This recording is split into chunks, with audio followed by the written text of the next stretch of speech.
All right, welcome to this bonus episode of Slurp. And in this episode, Gabe and I are going to do a quick recap of why all of the Harry Potter movies suck. Yeah, up their ass. Except for one.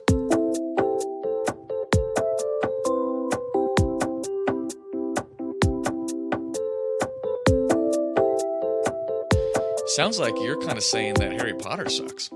No, I'm not saying that. What I would say is it's a book series for kids. Okay. And it is the best kids book / young adult whatever series ever. It's the young adult introduction to fantasy. I mean, it's phenomenal. And for that, it's basically perfect for what it is. However, if you want to then compare it to actual fantasy, it's garbage. And it's not close. Like if you compare it to Tolkien or if you compare it to Martin or The Wheel of Time, it's not good. I definitely think the original Dumbledore was a lot better. Yeah. In the first two movies, that Dumbledore was actually pretty spot on to the Dumbledore in the books. Like a very soft, gentle soul, but there was a few in the really subtle moments. It's almost like the look that Grandpa gives you, where he doesn't have to say anything, but he gives you a look and you know that this dude could fuck me up if he wanted to. And that guy had that. Now, of course, he passed away and they had to get somebody else. I get it. But his version of Dumbledore from movies 3 and on, it was so much more aggressive and different than what he was actually like. You know, God bless him. I think Rupert Grint is just a terrible actor. He's just not good. And there's no movie that he's good in. Period. Has he been in other stuff? No, I mean, in none of the films is he good. And none in none of the Harry Potter films. That's the guy who plays Ron. Daniel Radcliffe, I think, actually Daniel Radcliffe would be the most solid for me out of. He has become a good pretty much actor. And funny enough, it turns out that Emma Watson actually just kind of is Hermione Granger. Yeah, in real life. I think that's actually just who she is. Yeah. Which I think would be interesting. Obviously, having never been a child actor, I would have no idea. But if you were to play a character like that for so long in your formative years, how much, to what degree that would impact your actual real world personality. For her, she just became that person. Yeah. The first couple movies, particularly 1 and 2, have so much nostalgia for me, I can't see them objectively. Objectively, they're horrible movies, actually. I'll say that. Okay. I'll agree with you about Dumbledore. Snape was actually Alan good. Rickman's always great, yeah. And so was Gary Oldman as Sirius Black. Yeah.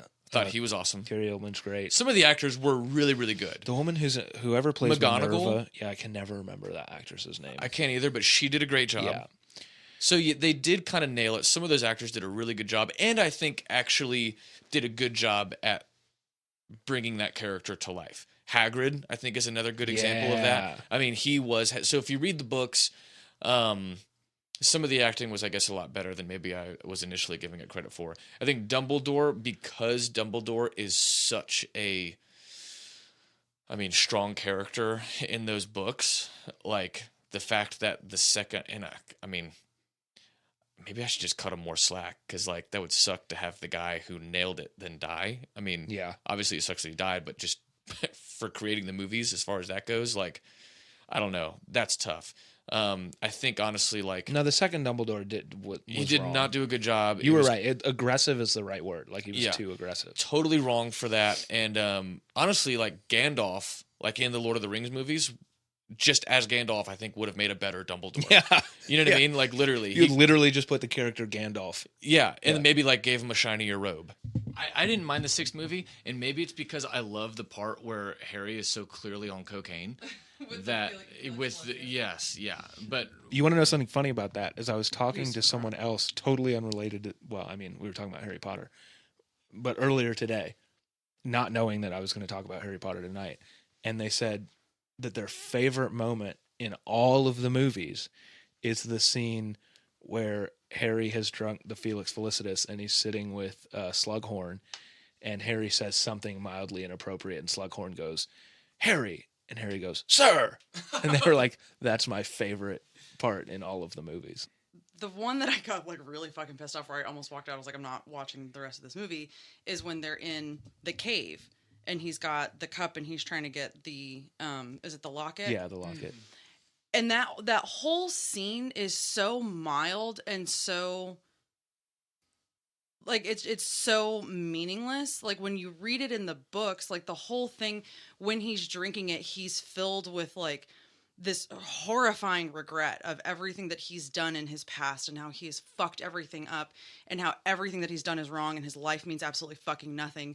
And the sheer agony and pain that he's feeling, like Harry in the book has to force feed him this drink, and Dumbledore, this powerful like monolith of a figure, collapses into a pile of nothingness, and you see how human he is for the first time and how flawed he is, and like he's forcing, like Harry's has to force him to drink this, and he's so weak in that moment. And in the fucking movie he like drinks it a couple times and he's like, that was intense. And then it's fucking nothing. I'm sorry, like it's such a pivotal moment in Dumbledore's history and in Dumbledore's past, and to erase that, it makes him such a two-dimensional character when Dumbledore is the like the epitome of a three-dimensional character. I thought that in the movies that he had to like do more, but maybe I don't remember. Harry has to like physically, like Dumbledore goes on the ground. Harry has to carry the water or the whatever liquid is in the thing. He has to carry it to him, but he doesn't really have to force him to. He kind of goads him into it. Yeah, it's pretty long. Yeah, the scene is long, and it's and like the things that he's saying, like Harry gets this snapshot into Dumbledore's life, because in that moment he truly realizes he doesn't know who the fuck Dumbledore is. His view of Dumbledore is just a few short years and very little interaction when you really think about it. So as he's going through this and he watches what Dumbledore goes through, he's like, no, this is a human being that's had this whole life of trial and error and of failure, and he doesn't know who the fuck he is. Is it in the fourth one with the Goblet of Fire? Does that ring a bell? Is it the part where Dumbledore like fucking... Okay, so that's the part that drives everyone nuts. And it's not that it drives me nuts. Oh, where he yells at Harry? Yeah, I just find it to be hysterical because it's just like... And especially because I hate that actor that plays Dumbledore so fucking much. Yep. And he just like flies into the room and just grabs Harry and like slams him against the wall and he screams at him. And in the book, it's like... It's just bad direction. Like that's just... Well, in the book, it's quite literally like Dumbledore calmly asks, did you put your name in the Goblet of Fire? Right. And in the movie, it's just like he's like shaking him like a baby. Like it's fucking ridiculous. He goes back into Snape's memory, which the way that they did it in the movie is not how it happened in the book. And it's important to note that because how he sees the memory is incredibly important as to why Snape stops teaching him occlumency, of how he did it. How does he do it in the books? They do it in the books because every single time they would have, and the other thing about occlumency lessons is they had them for like months. Right, and it in was the a movies, long time. It was like one or two. Yeah. So what they would do in the books is Snape, as I remember it, because I could be incorrect, but as I remember it, he would take certain thoughts out and put them in the basin every single time they would do occlumency lessons, and Harry never knew why. And he would put his thoughts back in when Harry would leave. Like Harry would like turn around and see, and he'd be gathering the memories and putting them back in his head. Okay. And so Harry's like, okay, what the fuck's going on? So there's one time Snape takes out the memories and someone interrupts him. I can't remember who it was. And Harry cannot fucking take it. So he sticks his head in there and he sees the memory of his dad and his friends torturing Snape and turning him upside down. And he sees Lily defending him. And it starts to click for Harry in book 5. There's something going on between Snape and my mom.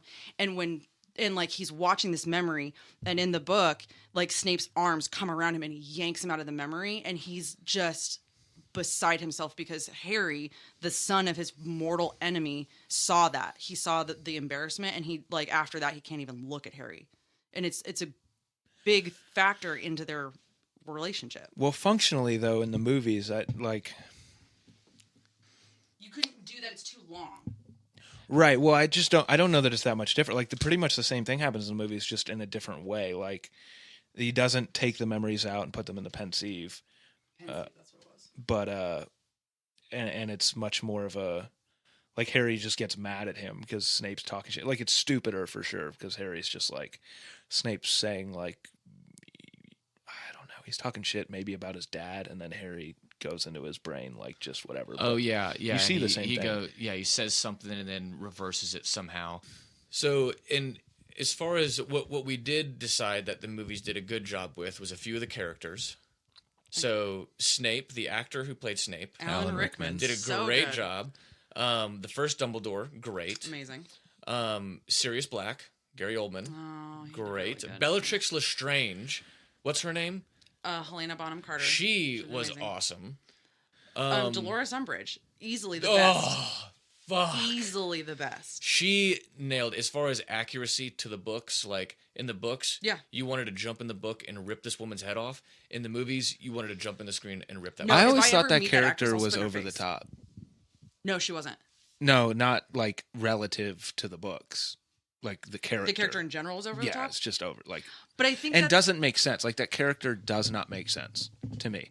Like because one of two things has to be true about that character, neither of which are explained, or neither of which, in my opinion, have enough textual evidence. The first possibility, she's just a horrible Death Eater, crazy person that wants to do murder to children. That's fine. That's but a she's not possibility. a Death Eater. But she's not one, so that's out. Number two is right. Number two is she's like someone that's so absolutely insane they probably wouldn't be able to function in their daily life, like wouldn't be able to wipe their own ass, that type of crazy, because you can't sell that type of character. This is what I mean when I say she's over the top. If the character that you're saying she is the like overly stereotypically conservative suburban housewife type person that's like really into kids being sheltered and not following the rules. Those people don't torture children, generally speaking. Like she's just, as a character, she doesn't make sense to me. I don't get. First of all, the Triwizard, dude, that book and movie are the worst, hands down. Like not close. It doesn't make any fucking sense. That I don't give a fuck. Look, no. Like I don't care whether you're a wizard, a fucking goblin, even a Jew. That type of tournament, even Jewish, that's not happening at any school ever. Like, I don't care if they're 17. I don't care how old they are. That is the most insane thing that I've ever fucking heard. Not to mention the fact that Hermione Granger, a 14-year-old girl, goes to like there's this whole romantic subplot with her and a professional athlete named Victor Crumb. He's 17. Maybe. He is. You have to be at least 17. They don't say he's 17. Yeah, but you're like, you age out of school. He's in school. He's in We don't know Durmstrang. anything about Durmstrang, and that we know that you would age out at Hogwarts at 18, but we don't know anything about Durmstrang. That's a whole different country. Like, hang on. This man is look, he might be 17, but let's take a reference to any other sport on the planet. He's the best at his position in the world. That said, there is no 17-year-old other than video games that's the best at their position in the world in any sport. So he's not 17. But okay, it's also magic. But here's my thing, because it's fucking magic. It's magic. We have to suspend disbelief. Yeah, okay. This is my thing with the fourth book and consequently the fourth movie. The entire book doesn't make fucking sense. The Triwizard Tournament, honestly, to me, is one of the parts that makes the most sense because it's magic. Like they have the Forbidden Forest. They have a school. Magic. It makes sense. It makes sense. No. But wait. No. Real quick. Let's go over this. You remember the mermaid part? Merpeople part? Yeah. Okay. Yeah, the merpeople were trying to kill them. Yeah, they were trying to murder them. Yeah. Guess what happened? Fuck. Guess what happens if you don't get your person back? I don't need it. Guess what happens if you don't get your person back within an hour? You fucking die. They die. But see, that's the thing is they don't give them back. They also say at the end, like, no one, they say when he waits to save the other girl, they're like, no one would ever have died. This is what I'm saying, why the entire thing doesn't make sense. All right. Man. Here's the other thing that fuck these books. Here's another problem with the books fuck. is that everything takes a break in the 3 months of summer. or 2 months, however long their summer is. It all takes a break. But see, Harry's at his aunt and uncle's Yeah, house he's at some muggle's house with nothing around him. No, but it's Lily's blood, because that's the other fucking thing. So it's like, oh, well, Lily's blood and Lily's love protects him. Fuck that shit. I'm sorry. Snape is a fucking creep. And everyone that's like, oh, but he loved Lily. No, he was a fucking creep. He's a fucking creep. And he was abusive to children. And everyone's like, this is like an amazing child story. Harry was abused, like hardcore abused, hardcore neglected his whole life. And he's just like totally cool and like makes these friends. And it's just like going back every summer. Yeah, he lived in a closet. He lived in a fucking closet with no love. And he's not a sociopath. He's not a fucking asshole. Like, I'm sorry. I know a lot of people that were abused as kids, and a lot of them are fucking assholes. Yeah. Okay. Me being one of them. Okay. So, do you think that Harry Potter sucks? Oh, and it's funny because I was going to answer your first counterpoint. The books are perfect. Okay. The books are absolutely perfect. Are there glaring plot holes in all of the books? Yeah. I mean, is like the canon fucking weird and rambling, and did she go back and was like, well, shit, I have this plot hole here and I should probably fix it? Sure. But the books are perfect. So let's just do that. Harry Potter's amazing.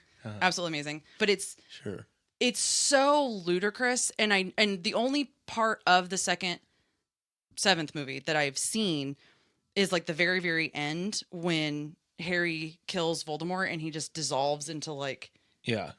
And I hate Ash. that. I hate it so much it's really bad. that I will not watch the entire movie. Sense. It doesn't make sense. It's not that it doesn't make sense. It's that in the book, it's very intentional that like Voldemort just dies. He dies as a man. Right. And it's the culmination of 7 books of work of like, he wasn't a mythical feature. Even though we're in Magic Land, he's not God. He's not a wraith. He's a fucking human being. Yeah. And now he's dead and he's gone, just as every human being ever has. And it takes away that majesty and that mystique from him. And in the movies, you don't get that. You get him fucking dissolving. So he's still paranormal and he's still otherworldly. And I hate that. Yeah, it's dumb. The soul in him. Right. He still has this. Nothing happens to him that kills him in the movies, is my point.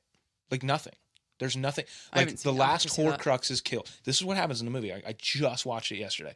The last Horcrux is destroyed when Neville kills Nagini. Mm-hmm. Harry's spell wins out over Voldemort's, disarming him, and then he dies. Like, there's nothing that kills him. I wonder how it happens in the books. In the movie, it's literally like he died of a broken heart. Yeah, it's like... And then he just dissolves and flies away. Yeah, the 5th season, but... Well, I only ask because, like, as I'm thinking this through, I'm like, I guess the only way that you could get all of the detail that was missing in the Harry Potter movies is if you did like a series. Because I was just thinking of in the 7th book, one of my favorite chapters in that entire book was when Harry dies and he goes and talks to Dumbledore in that kind of like train station, like purgatory kind of thing of like he can choose to go back or not or whatever. But they have this wonderful conversation, and you know there was some really heavy shit that's said throughout them talking in the afterlife, to where like there were paragraphs where I reread a couple of times as I was reading it for the first time just to try and fully get everything they're saying. And in the movie, I mean, it's like kind of this cool scene, I guess, but it's just there's no way you can capture all that. I mean, it would be an 8-hour movie or a series that you'd have to release on HBO. Like an HBO series of Harry Potter would be amazing. I do remember though when I went to see the second movie, because again I read all the books like as they came out, and so by the time I watched each movie I'd already read the book for it, and I remember being so excited going, like the thing I was pumped to see in the second movie, like as a kid. No, I was like, I can't wait to see Nearly Headless Nick's birthday party. I forgot about that. Too. Yeah, I don't know why. I was so hyped to see it, and it's just not in the book. It's not in the movie, and I was just like, I remember literally leaving the movie like, I mean, it didn't have the birthday party, so I don't really care. I used to reread that part because Nearly Headless Nick's birthday party is amazing. Yeah, with like the rotten food and like inviting the live people. It's like so great. It's so great, and I know like one of my things that I remember really missing was Peeves. Yeah. Peeves is not in the movie. Yeah, Peeves is the which shit. I don't understand why. Why because not? He's fantastic. Yeah. Yeah, like...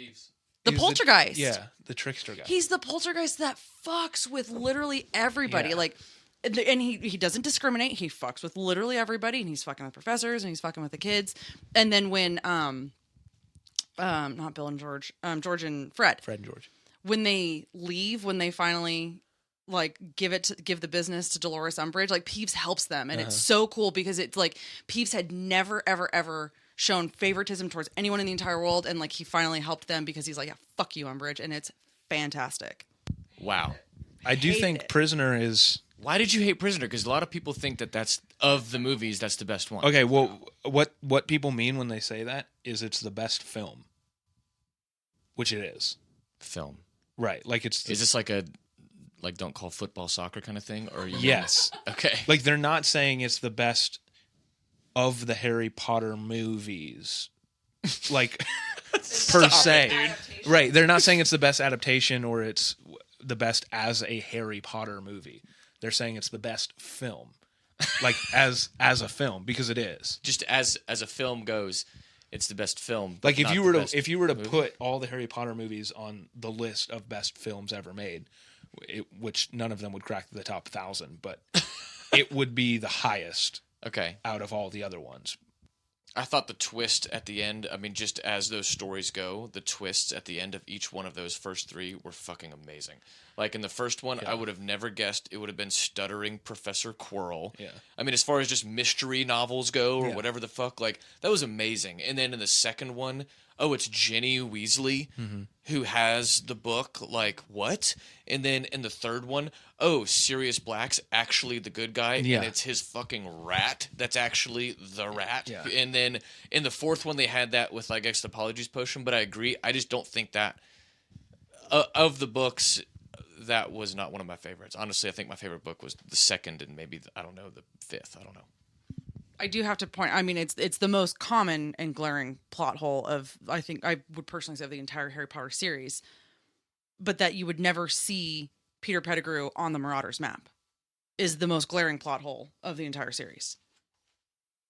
If Peter Pettigrew was the rat, and the rat slept with Ron every single night, and the map shows you every person that's in the castle, you would have seen Peter Pettigrew on the map. Right. Well, yeah, but Fred and George had it. Like they. What do you mean? Yeah, Fred and George had the map. So you're telling me that Fred and George, who bully the fuck out of Ron his entire life, see a man sleeping with their brother every single night and they don't mention it? Yeah, no, that's not happening. No. Okay, that makes more sense. That's not happening. Because they said that they found it in their first Peter year. Pettigrew, and why are you spooning him every night? Like they've had it since before Ron got to Hogwarts. Right. Yeah. They said they found it in their first year. So you had mentioned this at one point, but the whole Dumbledore being gay thing. yeah. Like why? There's no reason. There's no. Yeah, that was my example when I first brought up the term retconning. Yeah, and I had no idea what the fuck you were talking about. I gave you an example. Right. Yeah. Is there a lot of that with Harry Potter where she's gone, and by the way... Yeah, she's done a ton of it. She's by like the most egregious example by a million miles. The amount that she has added on is I agree with that word. It's a fucking egregious. The shit that she has said and changed, because people like... That's the thing, is it's a fandom, and fandoms are rabid, so the fandom will come after her about plot points. And I'm sure, and I need to look it up to see if she's answered about Peter Pettigrew, but she has said so much shit. And even that, like, I don't think that she has ever come out and said that Dumbledore and Grindelwald absolutely banged, but it's extraordinarily heavily implied. It reads as a children's book, which it is, and it's a phenomenal one. Like I feel we spent a lot of time shitting on the books, and the movies is what started this conversation for me. We were talking after the recording of our last podcast, just like, dude, the movies suck. Yeah. Which they do. Both as movies and as adaptations, they're just not good. And then would start talking about the books. But my whole thing with the books is I think they're great. And for me, they were an introduction into fantasy, which is, from there, I then read The Lord of the Rings, and The Hobbit, and The Silmarillion, and then I read Game of Thrones, and that's been awesome. And I couldn't replace Harry Potter with either of those. But I do remember there was one girl that I saw with 50 Shades of Grey. I was like, just out of curiosity, just open up a random page and just start reading. And as soon as she opened it up, it was like describing, the texture of her nipples. Yeah, hell yeah. I mean, randomly, it was like, oh, and then they felt like there was a whole paragraph about Those this girl. Montgomery glands. Yes. That's what you call the bumps on nipples. Okay. They lubricate the areola. They're called. That's not a Montgomery gland. Yes, it is. No, it's not. Yes, it is. It's Right not. now. Yes, it is, bro. It's No, it's a Montgomery gland, bro. Maybe I'm thinking of something different. You on the nipple. are. What am I? So what I was going to say was The Montgomery glands are a combination of milk glands and sebaceous glands. What's the one I'm thinking of? Anyway, They mostly produce a natural oily substance that cleans and lubricates the nipple and areola. I was wrong. I appreciate that. But you were confident in your I was wrongness. confident. No, because I'm thinking of something else. I'm lucky I'm equally confident, at least, as you. And you go were up- correct. Yeah. You're correct. I love that. No, about Twilight being a fuck book. Not made of stone. He's just really hard. He's just real fucking hard, which is rock hard. but no, like he literally like he's a human being. He as a human being is so hard. Yeah, babe, just so you know, if someone describes himself as rock hard, that doesn't mean they're made of stone. So, but that's the whole thing is like his skin, like as she touches, like, oh my God, you're so cold. And like, you're just like really hard, like his whole body. But she leaves Because he's not alive. Because he's not alive. She leaves their first sexual encounter, like literally covered in bruises. That's true. Which if you look into the history of Mormonism is very apropos, but I digress. So then you look at 50 Shades of Grey, where the author of that is clearly not Mormon. And that's how you get the fuck book. There's no fucking Okay, so I think we're getting off track. I think to bring it back around, I think this is the right track. The Harry Potter movies. To answer your earlier, yeah, they're great. To answer your earlier, no, they're not. They suck. To answer your earlier, when I started being actively disappointed in the film, because like I was slightly, I was disappointed that Nearly Headless Nick's wasn't in this, and I'm sure there are things about the third movie that I didn't like, but it was when I saw the fourth movie, that was the first time when I went away, and I don't think I was quite there emotionally to say I didn't like it at the time, but that was the first time where I left the movie theater and was like really bummed. I like that you bring that up because the first time I left the movies really bummed was with the first one. What? When they completely, with the Hermione erasure, I can't handle. The what? The first movie, when they, the first movie. When they go down and like Harry. Harry uses his broom to get the key. Right. And Ron uses his wiles to do the chess thing. And they completely fucking cut. Yeah, they fucked Hermione. Hermione's potion scene. Well, they kind of put her in the roots. Yeah. No, they completely cut it. Because they left her there with Ron. Scene. Yeah. And I remember because as a girl who was fucking quote unquote gifted, which means literally nothing. Like I loved Hermione. I loved that. And I was like, oh man, I'm gonna see Hermione get her fucking moment. And she didn't. She didn't get it. Ron and Harry did. Good for fucking them. I agree with you about Hermione. The movies, I think the character that they fucked the most was Ron. The movies fucked Ron. Ron's not stupid. Ron's not stupid. They make Ron very two-dimensional. They really, like, Ron is very, very flat in the movies. And another thing about the movies that I'm like, look, I get that you can't have the level of depth that you have in a book, so just leave it the fuck out. But, like, he's basically boiled down to, like, a dumb comic relief character, which is stupid. He's boiled down to Harry's sidekick. Yeah. He's Robin. He's Robin. And if you read the books, I feel like the fight in the 7th book makes much more sense. Oh, yeah. When it boils down to Ron's insecurities about being Harry's sidekick. But it also leaves out in the 6th book, it leaves out that Ron was a prefect. Right. Or he was a prefect. And like that he starts to get his moments without Harry. And they leave out that nuance of them growing as separate human beings. It's always in the movies. In Ron the is the fucking sidekick. Harry. Yeah. And even the moment where he does something, it's because of Harry. Mm-hmm.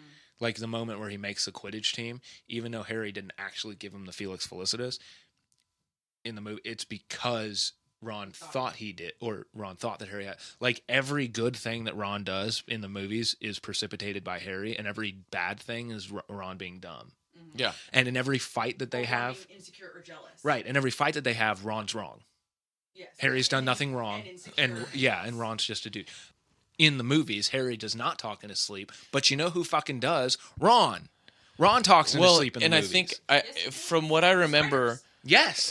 From what I remember, spiders are trying to get him to dance or something. I don't think that actually happened in the book. I could be wrong, but I know that like in the movie, it was such a simple.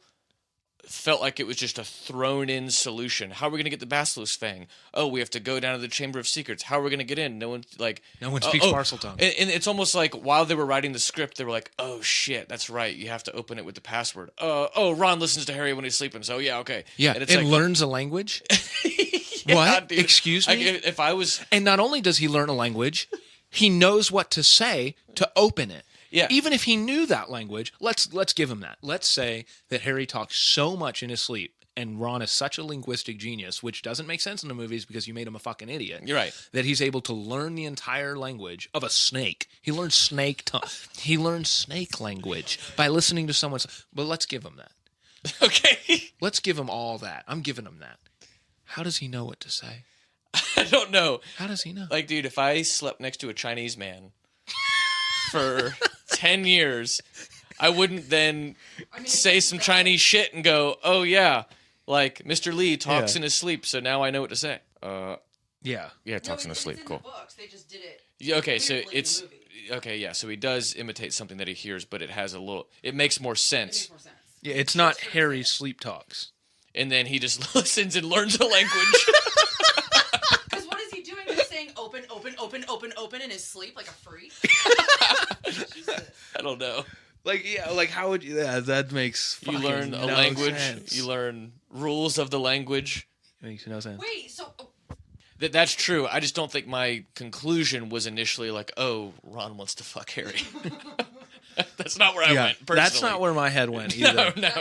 I went, what the fuck is the movie he's talking about? No, it was just a silly part that just didn't make any sense and was like clearly just added in. It just, I would have way more likely believed Hermione saying it and just being like, "Yeah, I know some Parseltongue," and it's like, okay, that checks out. That makes infinitely more sense than Ron going like, "Oh, Harry sleep talk." Like that is the smallest amount of time in between retcon and payoff that I've ever seen in a movie.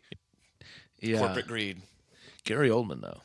Dude, some of the actors really did crush it. Yeah. I'll give the movies that. Yeah. And other than that, the actual movies were not well done, but a lot of the actors were fantastic. I will say. Other than Dumbledore. God love him. By far the best part of any of the movies is the score. So good parts of the movie, acting from some of the actors, I'd say a lot of the actors did a great job.